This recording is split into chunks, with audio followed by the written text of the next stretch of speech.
One day saviour V L मांगा Hindi explanation के chapter 48 में हम देखते हैं कि यूएल यूनबॉर्न को स्लैप मारता है और फिर उसे शोल्डर पर मारते हुए बोलता है, ह्यूंग, तुम ये सब मेरे बारे में कैसे बोल सकते हो?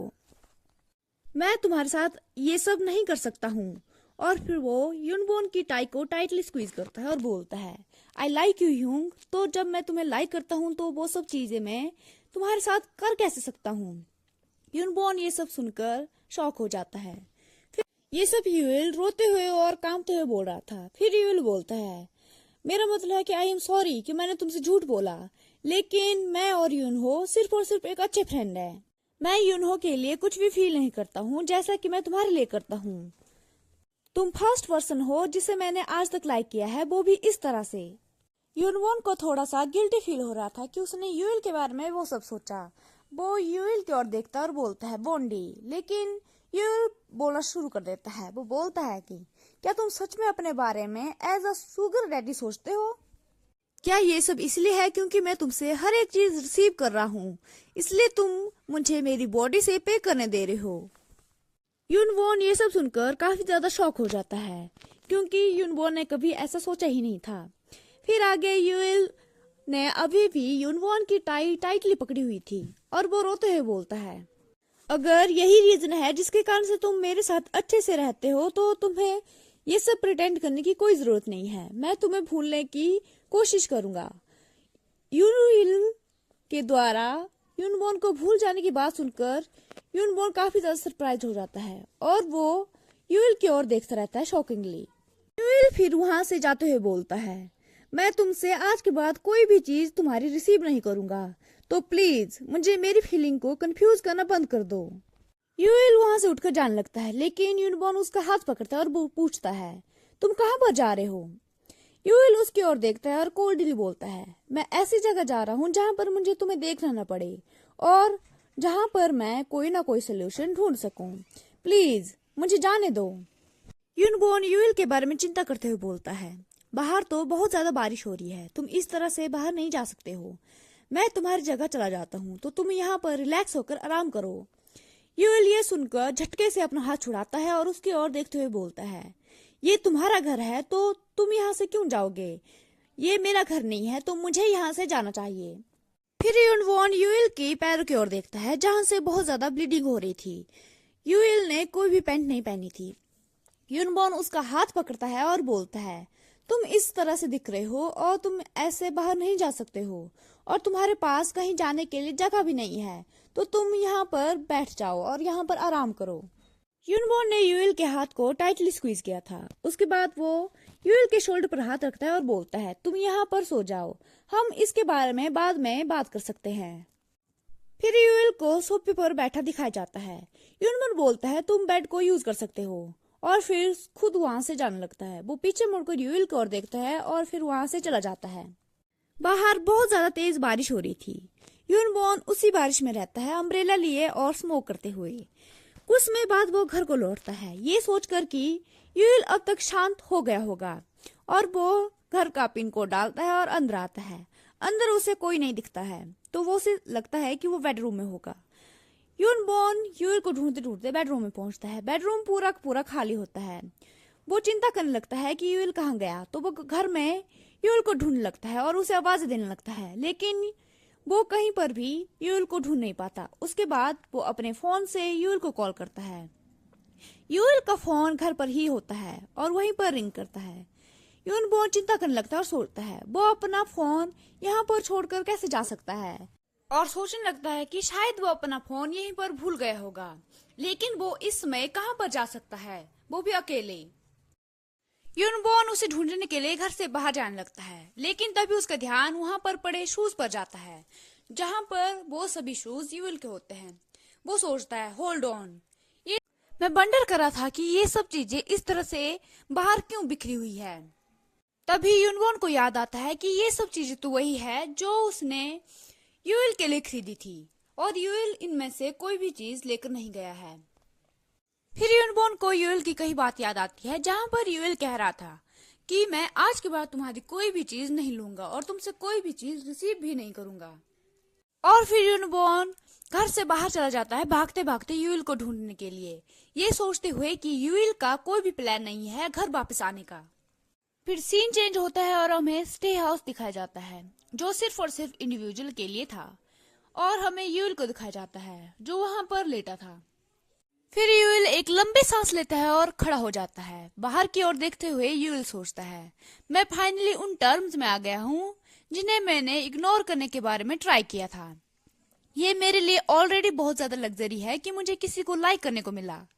यूएल अपनी आंखें रब करने लगता है और सोचता है, मेरे नाम पर कुछ भी नहीं है, तो ऑफ कोर्स जो भी मेरे पास है वो सिर्फ मेरी बॉडी है, तो मुझे अपनी बॉडी ही ऑफर करनी पड़ी।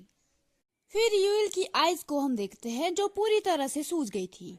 वो बोलता है, मुझे एकेडमी के बाद अपने लिए एक नया सेल फोन खरीदना होगा और शायद मुझे अब एक नए अपार्टमेंट को ढूंढने के लिए भी जाना होगा। मैं इस तरह से कैंपिंग करके हमेशा के लिए नहीं रह सकता हूँ। यूएल खड़ा होता है और खुद को हिम्मत देते हुए सोचता है, मैं ये सब कर सकता हूँ, मैं सुनवी यानी कि यूनबॉर्न को भूल सकता हूँ। मुझे बस अपनी ओल्ड लाइफ में जाना है जैसे कि मैं यूनबॉर्न से मिलने से पहले था। मुझे उसी लाइफ में मैं वापस जा रहा हूँ। फिर सीन चेंज होता है और हमें यूनबॉर्न की साइड में दिखाया जाता है जहाँ पर यूनबॉर्न ने ऑलरेडी काफी ज्यादा स्मोक कर लिया होता है। वो सोचता है वो यहाँ पर भी नहीं है, और दिखाया जाता है जहाँ पर यूनबॉर्न डायरेक्टर के पास गया था यूएल के बारे में पूछने के लिए। यूनबॉर्न बताता है कि वो उस जगह पर नहीं है जहाँ पर सबसे ज्यादा पॉसिबिलिटी थी कि वो वहाँ पर होगा। यूनबॉर्न पूरी तरह से बारिश से भीग चुका था। डायरेक्टर उसकी ओर देखती है और हैरानी से बोलती है, माय गुडनेस, क्या तुम अब तक यूएल से मिले नहीं हो और तुम बहुत ज्यादा भीग चुके हो? क्या तुम बारिश से भीग कर यहाँ पर आए हो? डायरेक्टर से पता चलता है कि यूएल ऑर्फनेज में भी नहीं है। उसके बाद यूनबॉर्न बताता है, मैंने इवन यूनहो के प्लेस पर भी जाकर पूछा। मैंने बहुत ज्यादा विश किया था कि मैं यूएल को उसके प्लेस पर ढूंढ न पाऊं।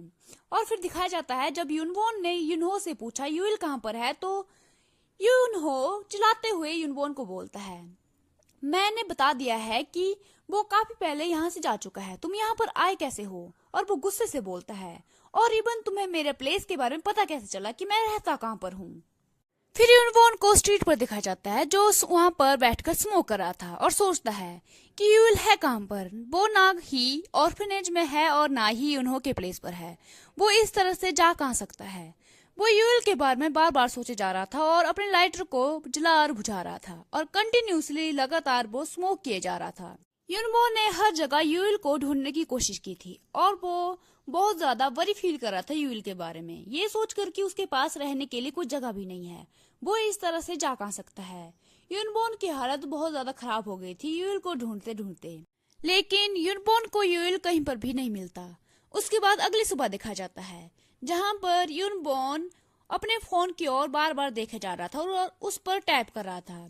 वो स्मोक कर रहा था। उसकी आंखों के नीचे गहरे डार्क सर्कल दिखाए जाते हैं क्योंकि वो पूरी रात काफी दिनों से सोया नहीं था।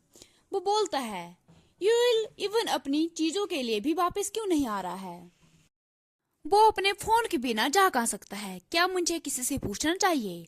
तभी वो सोच ही रहा था और फोन रिंग करता है। वो जल्दी से खड़ा होता है और फोन की ओर देखता है और दिखाया जाता है कि यूएल के फोन पर मैसेज आए होते हैं जो कि यूनजी ने सेंड किए थे यूएल के लिए। यूनबॉर्न उन मैसेज को रीड करने लगता है जहाँ पर यूनजी बोलता है कि तुम आज जल्दी आ जाना, आज बहुत ज्यादा शूट करने के लिए है, और कहता है कि मेरे लिए 10 मैक्रोन्स लाना भूलना भी नहीं और जल्दी से भागते हुए यहाँ पर आ जाओ। लेकिन सामने से उसे कोई रिप्लाई नहीं मिलता है तो यूनजी फ्रस्ट्रेट होकर बोलता है, क्या तुम मेरी बात सुन रहे हो? तुम सीधा मैसेज रीड करने के बाद ऐसे कैसे छोड़ सकते हो? और वो बार बार बोलता है, डूड बॉन्डी। लेकिन यूनजी को पता नहीं होता है कि सामने वाला पर्सन यूएल नहीं बल्कि यूनबॉर्न होता है जो उसके मैसेज को रीड कर रहा था। यूनबॉर्न फ्रस्ट्रेट होकर यूनजी को रिप्लाई देने लगता है और फोन पर टैप करने लगता है। और दूसरी ओर यूनजी के घर पर दिखाया जाता है जहाँ पर यूनजी फ्रस्ट्रेट होकर बोलते हैं, गो यूनहोक, मुझे ट्रोल किया गया है। और दिखाया जाता है कि यूनजी यूनबॉर्न के बड़े भाई को बोल रहा था जो कि यूनजी यूनबॉर्न के बड़े भाई की गोद पर बैठा था और उससे बोलता है, बॉन्डी सच में टोटल साइकोपाथ है। यूनबॉर्न के बड़े भाई का नाम यूनहोक होता है। यूनजी यूनहो को मैसेज दिखाते हुए बोलता है, यहाँ पर देखो ये कितना ज्यादा क्रूड है जो कि मैं भी नहीं कर सकता हूँ। और दिखाया जाता है यूएल के मैसेज जो कि यूनबॉर्न ने सेंड किए थे यूनजी को। यूनबॉर्न बोलता है, क्या तुम इस समय सच में मेरे साथ मजाक कर रहे हो? क्या तुम्हें लगता है कि तुम मेरे मालिक हो? तुम अब मर रहे हो। ये सब मैसेज यूनबॉर्न ने यूनजी को भेजे थे और यूनजी को लगता है कि ये सब मैसेजेस यूएल ने यूनजी को भेजे हैं। यूनहुक उन मैसेज को देखकर बोलता है, ये कुछ फैमिलियर लग रहा है। यूनजी गुस्से से फोन पर टैप करते हुए बोलता है, मैं सच में यूएल को आज मारने वाला हूँ जब वो यहाँ पर आ जाएगा तो। उसके बाद कुछ समय बाद दिखाया जाता है जहाँ पर यूनजी के घर की डोरबेल को कोई बार बार रिंग किए जा रहा था। यूनजी फ्रस्ट्रेट होकर चिल्लाते हुए बोलता है, क्यों बॉन्डी यानी कि यूएल बोस टू पेट इस तरह से कर रहा है, और अंदर से चिल्लाते हुए बोलता है, रुक जाओ मैं आ रहा हूँ। क्या यूएल को कोई मल्टीपल पर्सनैलिटी डिसऑर्डर है जो वो इस तरह से बिहेव कर रहा है अलग अलग तरह से?